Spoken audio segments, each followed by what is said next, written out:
त्याबद्दल मी सर्वांना धन्यवाद देतो। आणि काल दिनांक 30/7/2025 रोजी भुसावळ तालुक्याचे माजी आमदार, भुसावळचे शिल्पकार माननीय संतोषभाऊ चौधरी यांच्याबद्दल एक यूट्यूब चॅनलने एक बातमी प्रसारित केली की संतोषभाऊ चौधरी हे भाजपमध्ये जाणार। तर त्याच्यामुळं पूर्ण भुसावळ तालुक्यामध्ये प्रचंड आम्हाला फोन सुरू झाले। परंतु जेव्हा आम्ही त्या यूट्यूबरला फोन केला आणि त्याला विनंती केली की तू ही जी बातमी टाकलेली आहे ही चुकीची आहे, तू तिला डिलीट करून तू दुसऱ्या पद्धतीची बातमी घे, परंतु त्याने एक न ऐकता उलट आम्हाला म्हटलं की तुम्ही तुमचे स्टेटमेंट द्या, ही बातमी डिलीट होणार नाही। आमच्या विनंतीला त्यांनी मान न दिल्यामुळं शेवटी आम्हाला त्याच्या विरुद्ध कारवाई करावी लागली। आणि लोकनेते संतोषभाऊ चौधरी हे भुसावळ तालुक्यातील बहुजनांचे नेते आहेत आणि त्यांचा भाजपमध्ये जाण्याचा प्रश्नच उद्भवत नाही। आणि त्यांचं जोपर्यंत नाव घेत नाही तोपर्यंत राजकारणाला किंमत मिळत नाही। असे बरेचसे लोक त्यांचे नाव घेऊन त्यांना बदनाम करून पुढे जाण्याचा प्रयत्न करतात व आपली प्रसिद्धी मिळवण्याचा प्रयत्न करतात। म्हणून या ठिकाणी मी सर्व नागरिकांना, सर्व राष्ट्रवादी काँग्रेस पक्ष, शरद पवार गट यांच्या कार्यकर्त्यांना या ठिकाणी विनंती करतो, आवाहन करतो की संतोष भाऊंबद्दल जी बातमी आलेली आहे ती चुकीची आहे, खोटी आहे आणि त्यांना ज्यांनी बदनाम करण्याचा प्रयत्न केला अशा लोकांवर पोलीस प्रशासन नक्कीच कारवाई करेल अशी आम्हाला आशा आहे। भुसावळ नगरीचे खरे शिल्पकार माजी आमदार संतोषभाऊ चौधरी एका माथे फॉर यूट्यूब चॅनल वाल्याने त्याला त्याची लायकी दाखवायची आहे, त्याचा अगोदर मी निषेध करतो। राष्ट्रवादी काँग्रेस पार्टीतर्फे आम्ही सर्व निषेध करतो। त्या चॅनल वाल्याने संतोष चौधरी भाजपात असा एकेरी उल्लेख केला आणि त्याच्याबद्दल आम्ही FIR काल दाखल केलेली आहे। आमच्या नेत्याला त्यानं विचित्र शब्द वापरलेले आहे। अभी जैसा मैं पहले कल की जो पत्रकार परिषद है उसके बारे में बता दूं कि कल एक पत्रकार परिषद हुई जिसके अंदर हमारे गांव के, हमारे शहर के एक छोटे से नेता ने, जो अपने आप को बहुत बड़ा नेता समझते हैं, जगन भाऊ सोनो ने, उन्होंने जो है तो एक पत्रकार परिषद ली और उसमें उन्होंने जो है तो संतोष भाऊ चौधरी और सचिन चौधरी इन पर इल्ज़ाम लगाया कि ये जो है तो बीजेपी में जाएंगे, सचिन चौधरी जो है तो बीजेपी से इलेक्शन लड़ेंगे। तो मैं एक बात बताता हूं कि देखो, आग होती है ना, आग दो तरह के काम करती है, वो किसी का घर जलाती भी है और किसी का घर चलाती भी है। तो संतोष भाऊ वो आग है जो दुश्मनों को जलाती है और विरोधियों को, जो ऐसे विरोधी है इनका चूल्हा इन्हीं पर जलता है। अब अगर पत्रकार परिषद में वो संतोष भाऊ चौधरी का नाम ना ले, वो किसी मुद्दे पर उनको ऊपर कीचड़ ना उछाले, तो जगन सोनवणे को पूछेगा कौन। तो ये एक अट्रैक्शन रहता है कि अपनी तरफ लोगों को अट्रैक्ट करने के लिए एक ऐसा नाम लिया जाए। क्योंकि मंत्री का नाम उन्होंने क्यों नहीं लिया, उस पर कीचड़ क्यों नहीं उछाला? क्योंकि असली छुपी युति उनकी है, उनके इशारे पे इलेक्शन लड़ना, उनके इशारे पर सारे गांव में काम करना और मंत्री जी से पैसे लेना। तो मंत्री जी पर तो कीचड़ उछाल नहीं सकते थे। अब दूसरा कौन है शहर में एक बड़ा नाम, वो है संतोष भाऊ चौधरी। तो संतोष भाऊ चौधरी का नाम लेकर उन्होंने अपनी रोटी सेक ली और इनका चूल्हा जो है तो संतोष भाऊ चौधरी के नाम पर ही जलता है। आप देखो, ये भाषण में आएंगे तो संतोष भाऊ चौधरी, पत्रकार परिषद में आएंगे तो संतोष भाऊ चौधरी, ये रास्ते में रुकेंगे तो संतोष भाऊ चौधरी, ये रोड पर रुकेंगे तो संतोष भाऊ चौधरी। इनका संतोष भाऊ चौधरी के सिवा जो है तो इनका चूल्हा ही नहीं जलता। तो ऐसी कोई भी न्यूज के ऊपर ध्यान ना देते हुए ऐसे लोगों को बढ़ावा नहीं देना चाहिए। और एक यूट्यूबर ने, जो कि एक छोटा सा यूट्यूब चैनल है ना, जो पेड चैनल है, जिसकी न्यूज लगती तो स्टार्ट में 10 मिनट की जो है तो एडवर्टीजमेंट रहती, आखिरी में 10 मिनट की एडवर्टीजमेंट रहती और बीच में 2 मिनट की न्यूज रहती।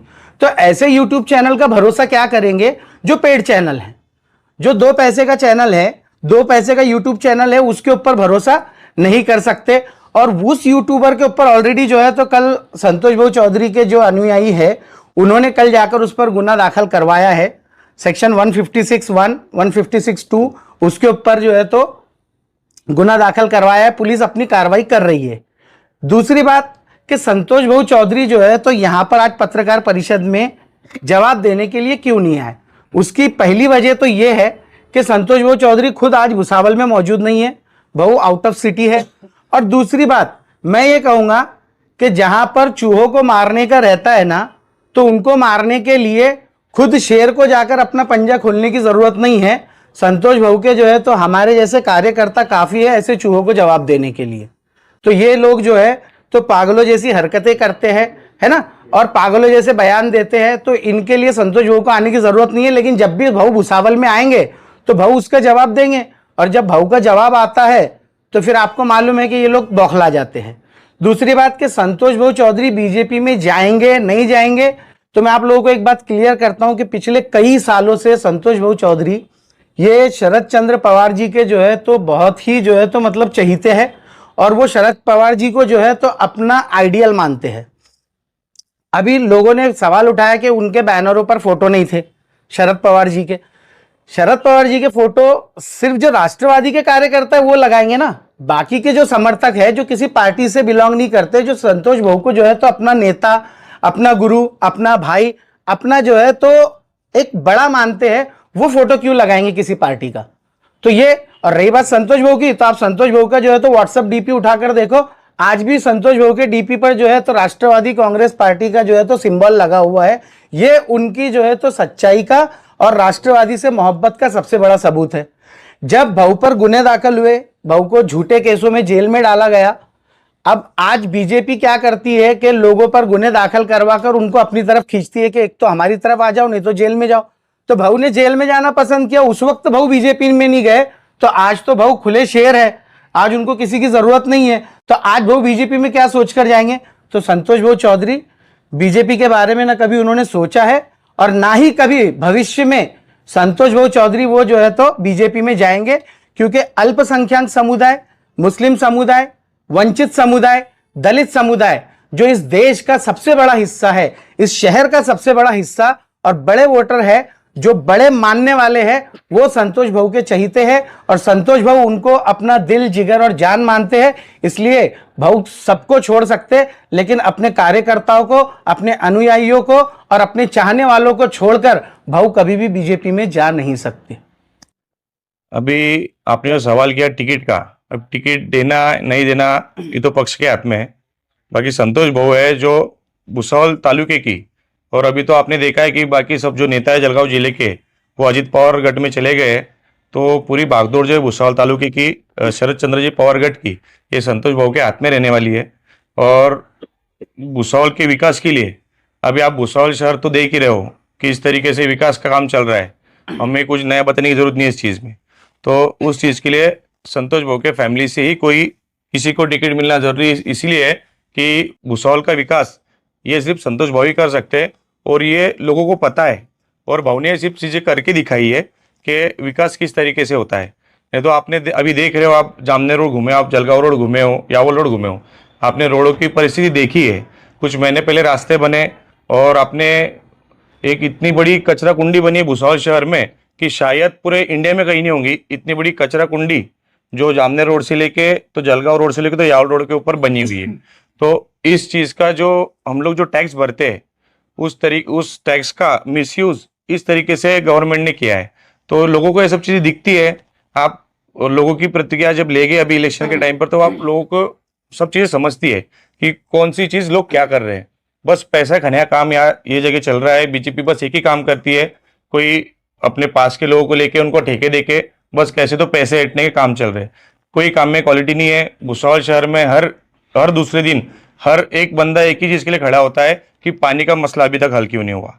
5-6 करोड़ रुपए, 6-7 करोड़ रुपए अभी फिलहाल में खर्च हुए, जिसका टेंडर 3 साल से चल रहा था। और जो मेन जो भुसावल की जो सबसे बड़ी जो योजना है अमृत योजना, उस चीज़ के बारे में कोई बात नहीं करता है, पानी के बारे में बात नहीं करता है। जो बच्चे हैं जो आज बेरोजगार घूम रहे हैं उनके बारे में कोई बात नहीं करता है। बस कौन क्या कर रहा है, कोई चुगलखोर व्यक्ति आता है वो बोलता है कि ये इधर जा रहे वो उधर जा रहे। अरे आप खुद को जब इतना बड़ा नेता कहलाते हो खुद को, तो कोई गौर गरीब बच्चों के लिए कुछ कीजिए ना।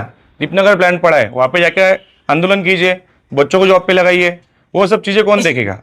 बस खुद की रोटी सेकने के लिए कि मेरा घर कैसे चलेगा, जैसा फिरोज भाई ने बताया कि खुद का घर कैसा चलेगा, वो चीज़ को चलाने के लिए कहीं से भाव का नाम लेना और अपनी रोजी रोटी कमाना, ये धंधे कुछ लोगों ने गांव में उठा के रखे। वो लोग उस लायक नहीं है कि भाऊ उनके लिए आके कुछ बोले। क्योंकि वो हमारे पक्ष से टिकट लेके खड़े रहे, वो काबिले तारीफ नहीं थे, वो काबिल नहीं थे वो जगह पे, तो लोगों ने उनको नहीं चुन के दिया। फिर भी भाव ने उनके ऊपर दया दिखा के उनको कौम में नगर सेवक बनाए। वो लोग, उनके अंदर गट्स ही नहीं है, बस इतना ही कर सकते हो, किसी के ऊपर कीचड़ उछाल सकते हैं और किसी की बुराई कर सकते हैं। किसी का अच्छा करना रहता था तो लोगों को, और ये जो प्रॉब्लम है अभी गांव में भुसावल शहर में जो देखी जा रही है, वो चीज़ के ऊपर लोग डिस्कस करके थे, उसके लिए पत्रकार परिषद लेते थे।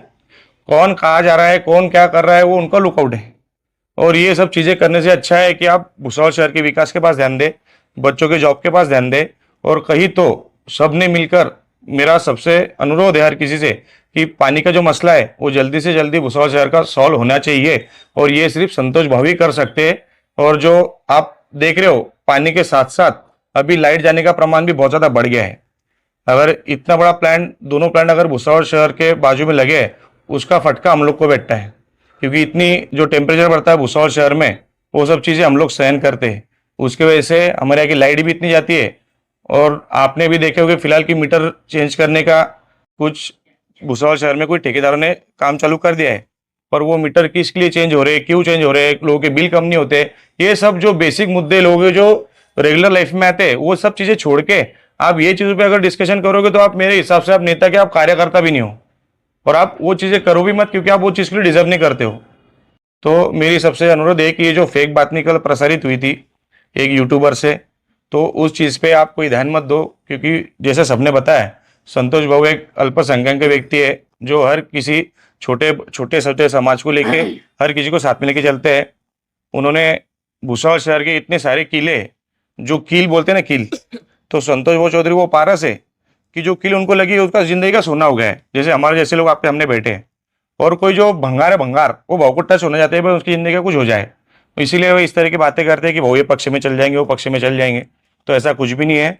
संतोष भाऊ की एक सामान्य जनते से और शर्त और सबसे एक नार जुड़ी हुई है। तो भाऊ किसी के बोलने से ऐसा तो कुछ होता नहीं है, पर भाऊ आपके सामने आके वो सब चीज़ का सब मीडिया को क्लेरिफिकेशन देने वाले हैं। लोकसभा चुनाव के समय संतोष भाऊ चौधरी ने अपने परी से, अपने तरीके से कोशिश की टिकट लेने की, लेकिन टिकट किसी वजह से, अभी पक्ष के जो बड़े हैं उनको समझता है, किसी वजह से अगर भाऊ को टिकट नहीं मिला तो इसका मतलब ये नहीं हुआ कि भाऊ नाराज होकर पक्ष से अलग हो गए। उसके बावजूद भाऊ ने जो है तो माननीय शरद चंद्र जी पवार, इनके आदेश को सर आंखों पर रखकर जिस कैंडिडेट को चुना गया था, भले वो कैंडिडेट बाद में डमी निकल गया, लेकिन उसके बावजूद भी भाऊ ने बड़ा दिल बताते हुए उस कैंडिडेट की भी कैनवेसिंग की, उसके लिए पूरी तरीके से कोशिश की, उसके लिए पूरी तरीके से लोगों से जो है तो हाथ जोड़कर उनको वोट देने की विनंती की।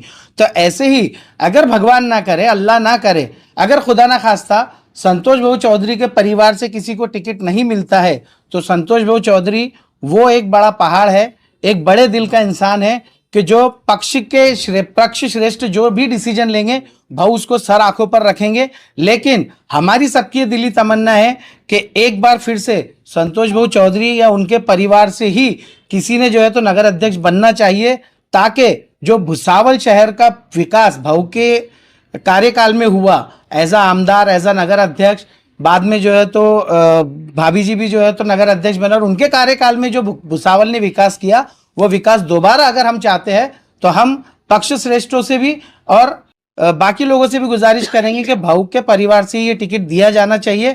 और अगर नहीं भी होता है तो भाऊ इतने बड़े दिल के मालिक है कि वो पक्ष श्रेष्ठों का जो है तो आदर रखेंगे, और जो भी पक्ष का निर्णय रहेंगे उस पर समाधान कारक रहेंगे।